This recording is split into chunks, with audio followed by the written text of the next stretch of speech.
The following is a special presentation of Tony Kurre Radio. A show that looks good, feels good, and sounds good.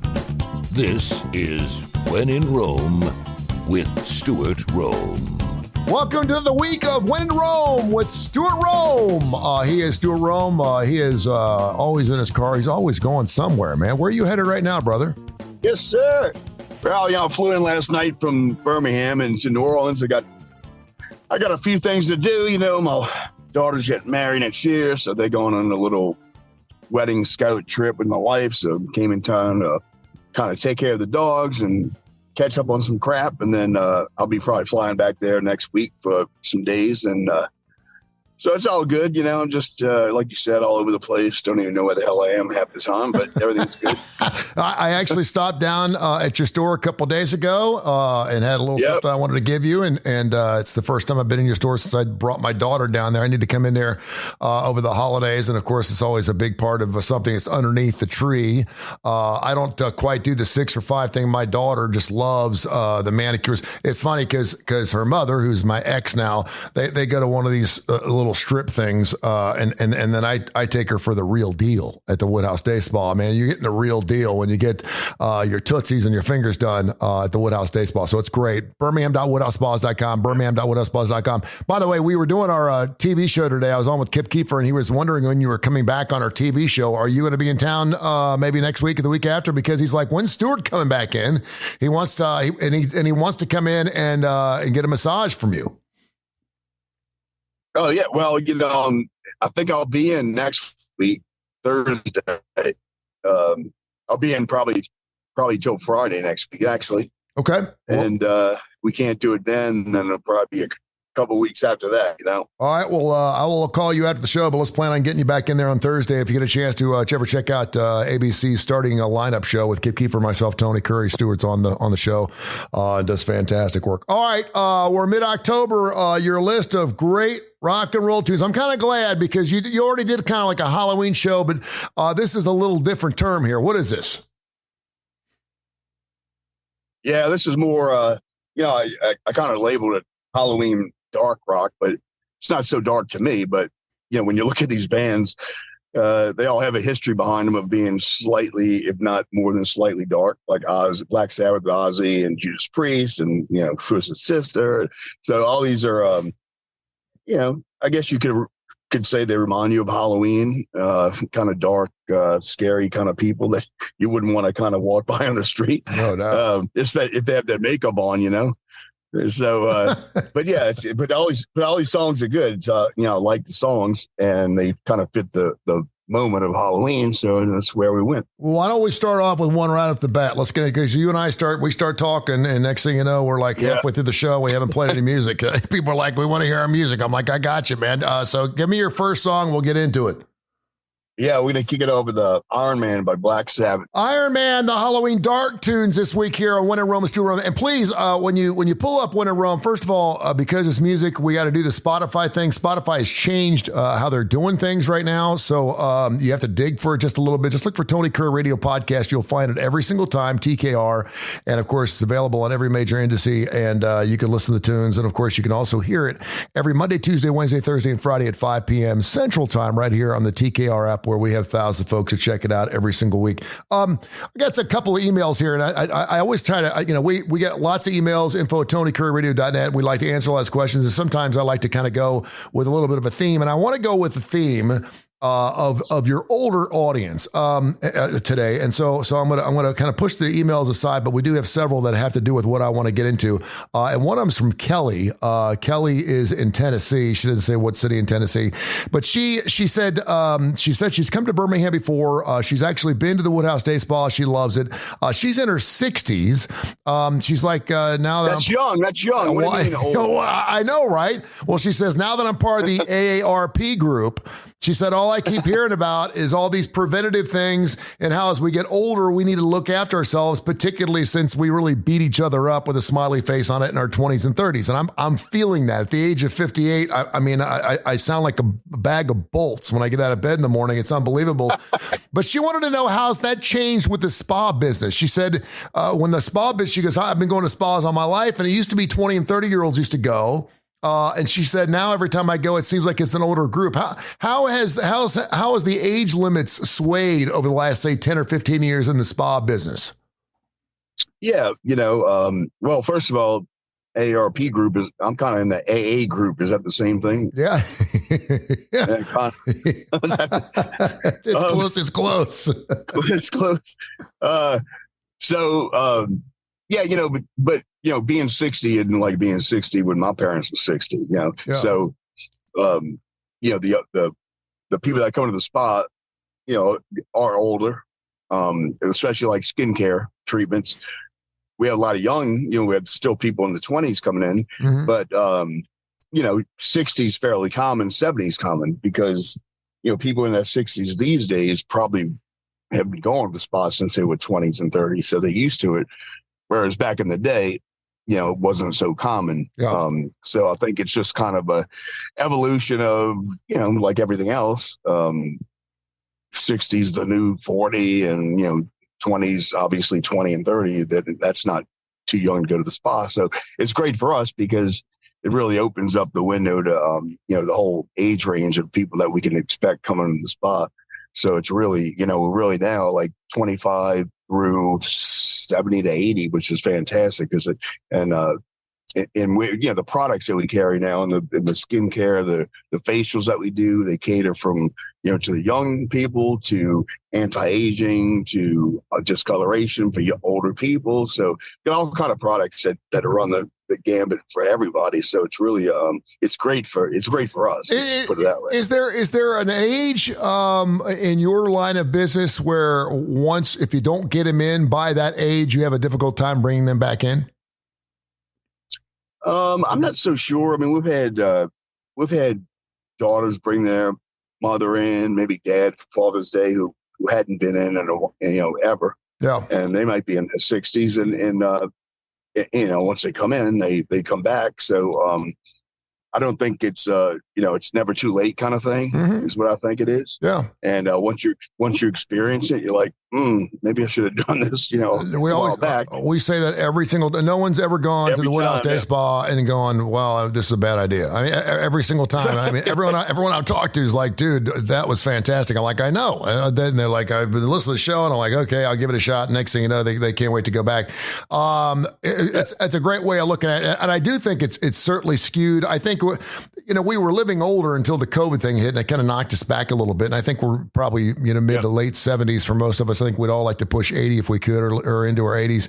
But I mean, it's true. If you would go back and look through your clientele and look at the people that have taken care of themselves, not only physically, but mentally by pampering themselves. And we don't even talk about pampering. We talk about, hey, this is kind of a legitimate thing. This is something you need to do to live a longer life. And we know that. We've talked about it on the show. You'd probably find out that a lot of your customers are repeat customers and they do wonderful work. So info at TonyKurreRadio.net. Go ahead. It's true. And I think, COVID probably woke a lot of people up also with being stuck home for months and months. And I think a lot of people realize, I got to get out, I got to enjoy my life while I can. So let me spend the money on going to the spa. Let me take care of myself. Let me take care of, who knows what's going to happen next, like COVID. So you might as well, live while you can. There you go. Info at TonyKurreRadio.net. Bert out near Red Rocks. We haven't gotten an email out in that area. That's nice. Bert says, nice. Yeah, Bert says he's been a business owner for a long period of time. He's looking to get back into another business venture and said, please ask Stuart, what are the pros and cons of getting into the franchisee business? Yeah, he's got a great idea, and maybe he wants to open up his own thing and start his own line, which is certainly fine. But there's also that idea of maybe hopping on board with a franchisee, and it's all set up for you. Yep. So there's pros and cons of both, and I've owned both. Of course, you start, from scratch on your own. There's probably a lot more risk.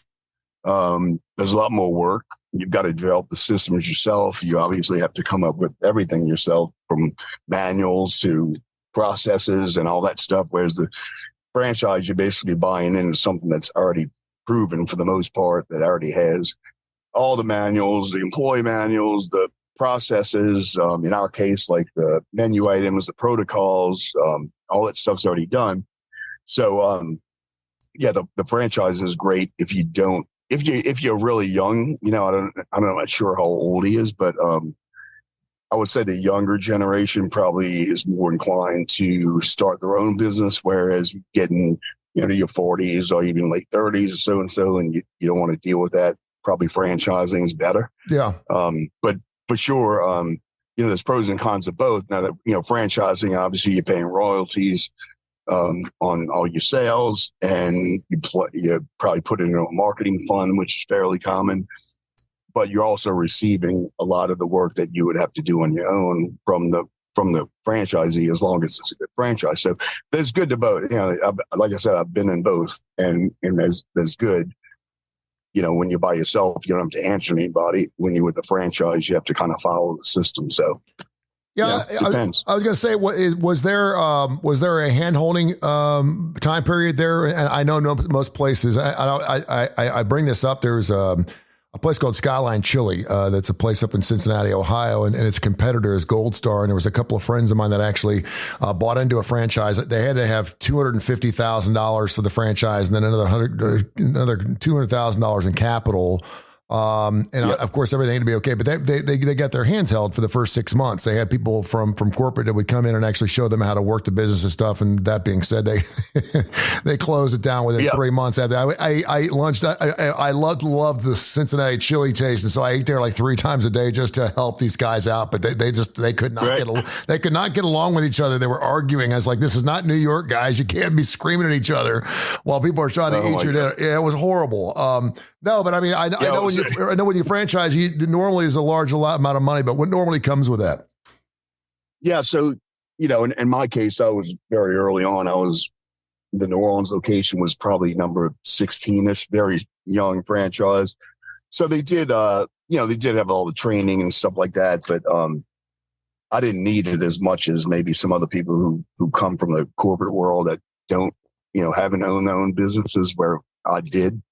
So I already understood the financial portions of it and the guest services and all those kind of things. I just kind of needed them for the name recognition and the protocols for the services. But if you're coming, say you've been an attorney all your life and you want to get into the franchising, you're going to need more help, from the franchisee. And they'll give you as much or as little as you need. But typically, 6 months, to a year, they're going to be kind of involved with you. But for sure, when you mentioned the partner deal, I don't have a partner in the business.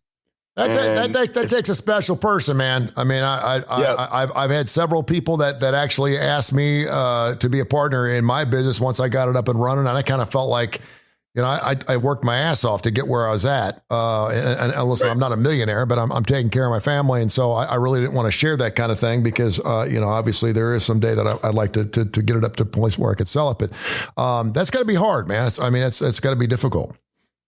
Yeah, you have to be, really comfortable. And I guess you have to have rules set. You have to come up with an operating agreement between the partners, make sure everybody knows exactly what everybody's supposed to be doing, and what they're not supposed to be doing. And, it's kind of tricky. And, unless it's like a husband and wife or somebody that's really close, you kind of have to be careful and make sure everything is in writing ahead of time. Like I said, the operating agreement. Yeah. If he's responsible for finances, I'm responsible for marketing, blah, blah, blah. Everything should be in writing.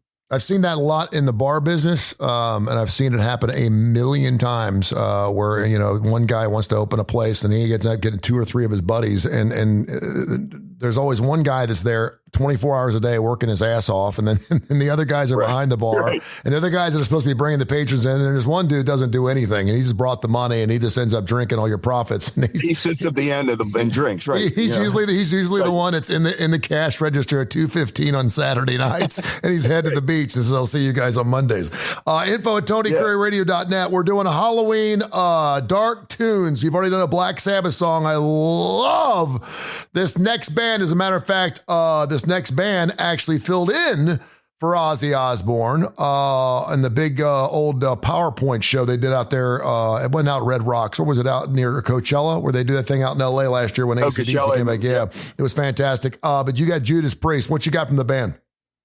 Yeah, we're going with Living After Midnight. I love that song. That's like one of my top 5 songs of all time. I mean, I can listen to that thing like 25,000 times in a row, and I never get tired of it. It's fantastic.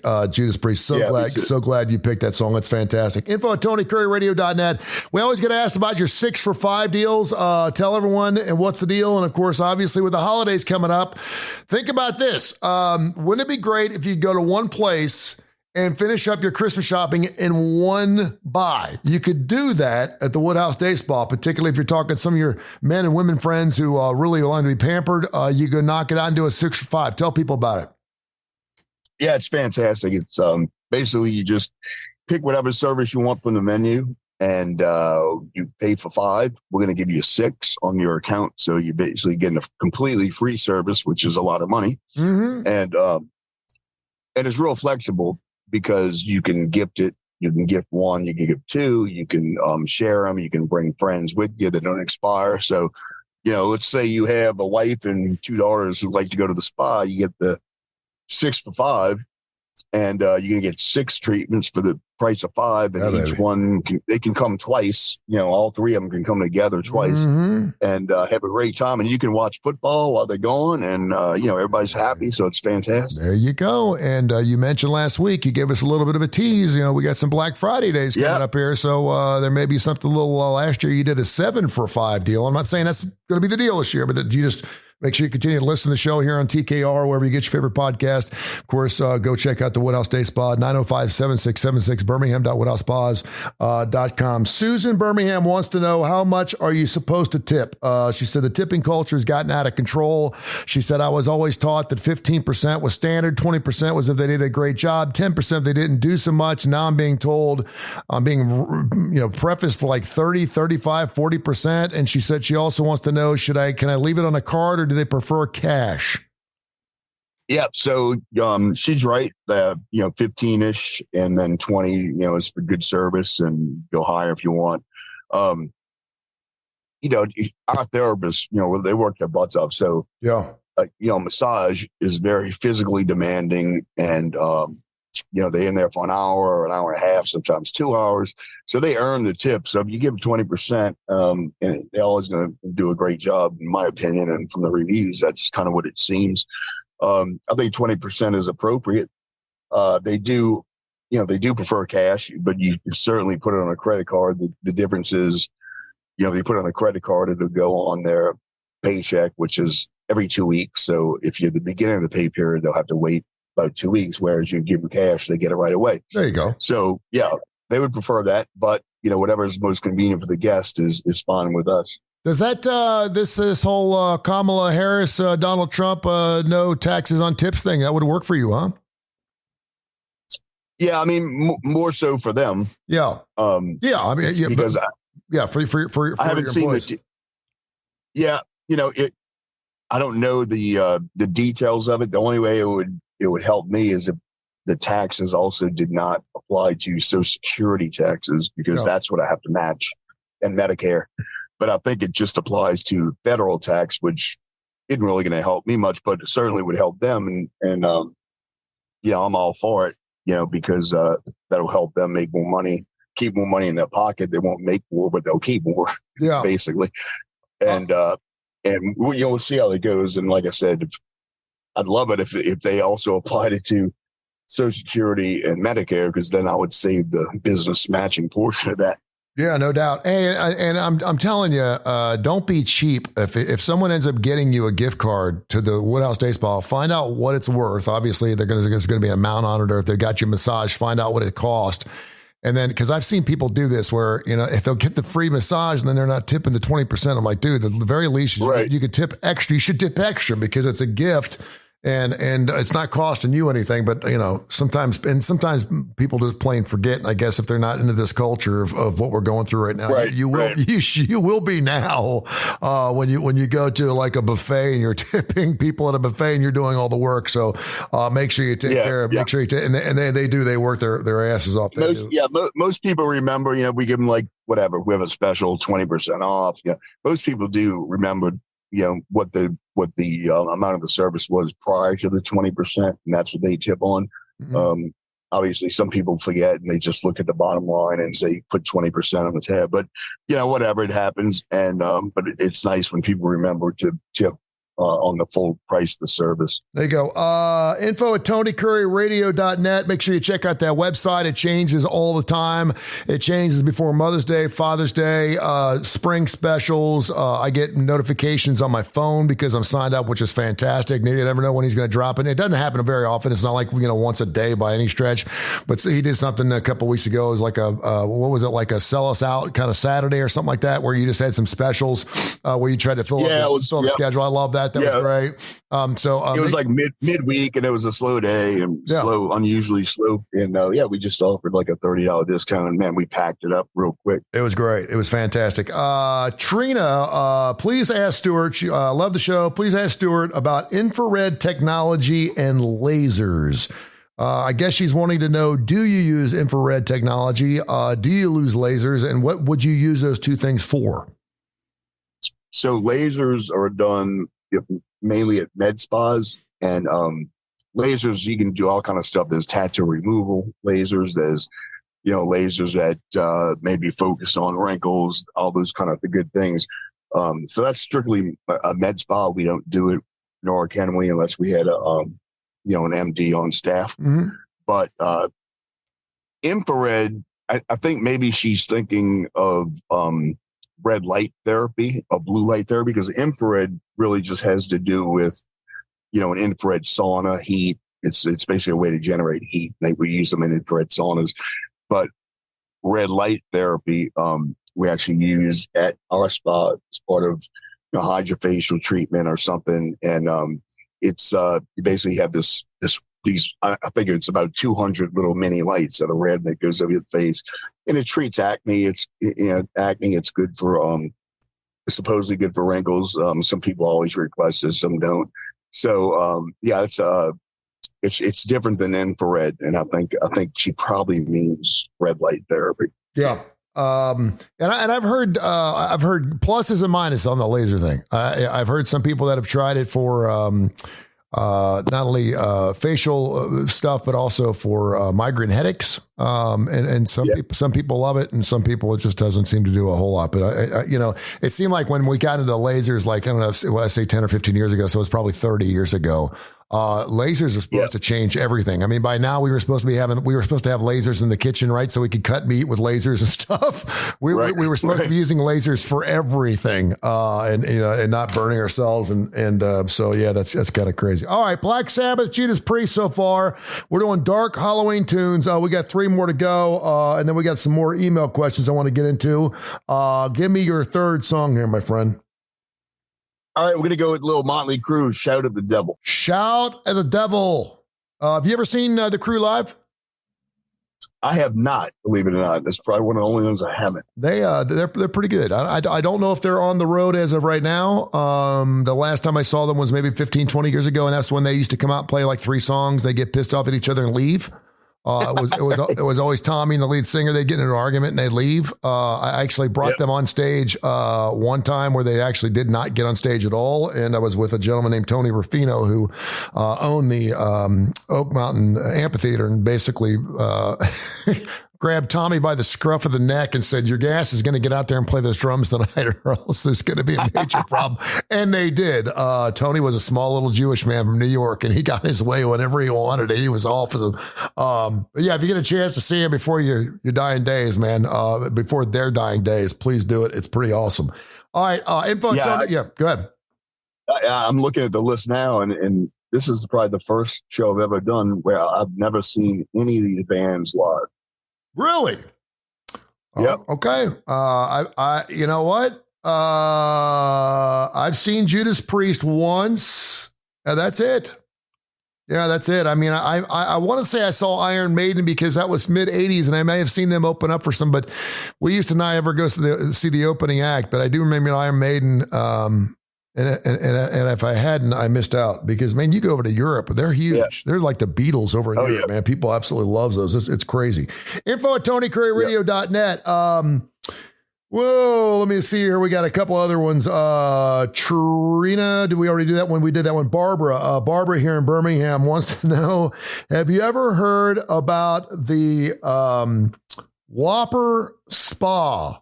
I'm going to have to look this up here while we're doing this. Okay. Double beef or regular? Okay. So we have a lot of questions about this spa inside a Burger King in Finland.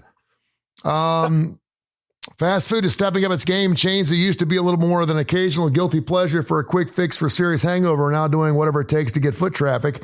That can involve some pretty insane gimmicks because if you thought KFC's edible nail polish was crazy, wait until you see the fully functioning spa inside this Finland Burger King.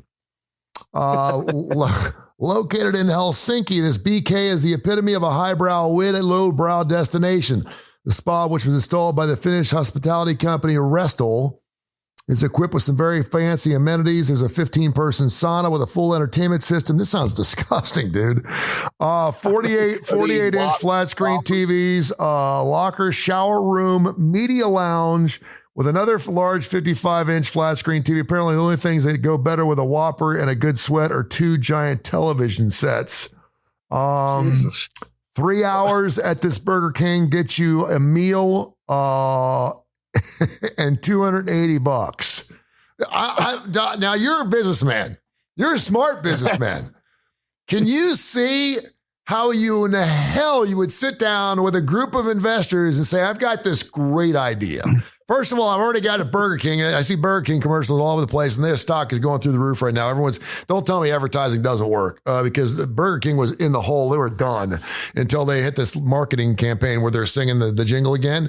But to do a spa inside of a Burger King, can you try to sell that for me? Say I'm a billionaire. Try to sell that idea to me so you get some cash out of me. Well, that would be difficult. I would say that we could say have it your way, special orders don't upset us, that kind of thing. And either in the spa or the burger. So whatever you want, come get it. You get the burger, you get, we could even come up with like some special facials like the Whopper and, the onion ring facial and, all that kind of stuff, I guess. But I can't imagine, what the place smells like. Number one, it's probably not lavender, but it smells like a double beef Whopper, which I'm not sure would be great when you get a massage. Yeah. I wonder if they offer drive-through massages also in the drive-through lane. I guess I have to really sit down and think about this for a while, but I really don't see that coming to the U.S. Yeah, I don't know. There's nothing that sounds even remotely fun to doing that. Usually when you go to a spa, you're like healthy and like somebody wants to order lunch, you'll get a salad from somewhere.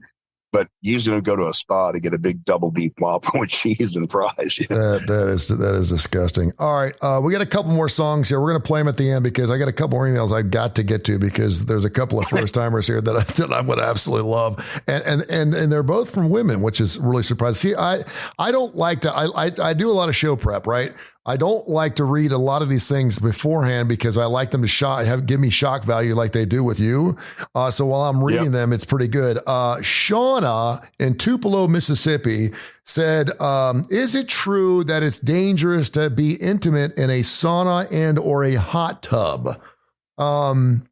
I'm assuming, and I've heard this before that it's never good to like make love in a swimming pool. I mean, it's just not good for the woman. It doesn't make sense. But she's wondering if there's anything that would be bad about being in a knowing that you obviously do not provide that service. And not that I know of. No, not that you know of. And you don't have hot tubs and stuff like that, although you do have tubs. Although it sounds romantic, and I'm certainly guilty of that pleasure. There's nothing like getting it on in a hot tub. Things just kind of get out of control, out of hand. They're fun, but is there anything wrong with it from a physical standpoint? Should you refrain from doing so? I haven't heard that it is dangerous. I guess maybe there's a premise or a theory that your heart rate's already high enough or your blood pressure is probably high enough sitting in the sauna, and then when they engage in the extracurricular activity, maybe that will make your heart even race further, and then maybe your blood pressure. If you're a healthy person, I would say there's probably no problem with it. If you're not healthy and you already have high blood pressure and all these other things, well, maybe it could activate something that you don't want to happen. I pulled this up and I thank goodness I did it on my private computer, not the main one here in the studio, because my kids play with my studio commercial. Having sex in hot water comes with added health risks such as rashes and yeast infections. I did not know that. So there you have it. Maybe if the water's contaminated, or I don't know. Who knows? Yeah, I mean, if it's a clean spa, I wouldn't think that's an issue. Yeah, I wouldn't think that either. All right, last email. Go ahead. Yeah, no, I said unless you jump in right after the couple before you did the same thing, then you might have some. Yeah, probably not. Info at TonyCurryRadio.net. Info at TonyCurryRadio.net. Ron in where's that? Jackson, Mississippi wants to know how many Christmas trees does Stuart Rome put up every year, and does he put up lights and stuff at the house? I'm assuming he's where do you go both places, Birmingham and New Orleans, for the holidays? I'm assuming. Yes, sir. I love Christmas. My favorite time of year. Yes. We always have a tree at the spa. We always decorate the relaxation room. And of course, in New Orleans, I have my own tree and decorations. And my brother-in-law also married my older sister is a huge Christmas fan. Good. And we always kind of prank each other. So last year, he was out of town, and I went to his house, got up on the roof, and I got a 20-foot tall blow up Santa, and, with a fan. So it's like a space war kind of thing. And plugged it in, and he comes home. Oh, that's great. His trip. It's a 20-foot long high. And then he did the same. He got a giant, I think it was a reindeer one time, and it completely, you couldn't even get in the front of my house because it was so big on the lawn. That's hilarious. So yeah, we kind of go back and forth, but we definitely get in the holiday, definitely get into the decorations. Love it. Love the smells, especially if we get a real tree. Mm-hmm. And thanks for that question, because for sure. Yeah, it's looking forward to it. And it will be here before you know it. All right. So far, Black Sabbath, Judas Priest, Motley Crue. I know we're sitting here talking about Christmas, and we're still 2 weeks as we do the show on the 17th. We're 2 weeks away from Halloween, and it seems like everyone's already ready to pull the button. So let's get it on here. You got two more bands here. Let's play them black to black. Let's play them back to back. I'm thinking some dark stuff today, man. Give me those two bands. I couldn't pronounce extracurricular. So black to black. Let's play them black to black. Tell me what you got. We're going to roll with we're going to do Twisted Sister on a rock, and we're going to do Iron Maiden, The Trooper. I want to rock and The Trooper from Iron Maiden. I thought maybe you'd Run for the Hills. That's one of my favorites. That's probably their biggest hit from Iron Maiden, but that's a fantastic. Yep. I may have to go listen to that after the show, man. Hey, tell people how they can get in touch with you, man. Yes, sir. Online 24/7, birmingham.woodhousespas.com. Give us a call, 205-905-7676. Or our favorite way, because we like to see your face, and you can take a little spa tour if you like. Come by us. We're in the Summit, right across from that Saks Fifth Avenue, right on the side entrance. So, yeah, we're available 24/7, but we would love to see if you can come by and see us in person. This has been a special presentation of Tony Curry Radio.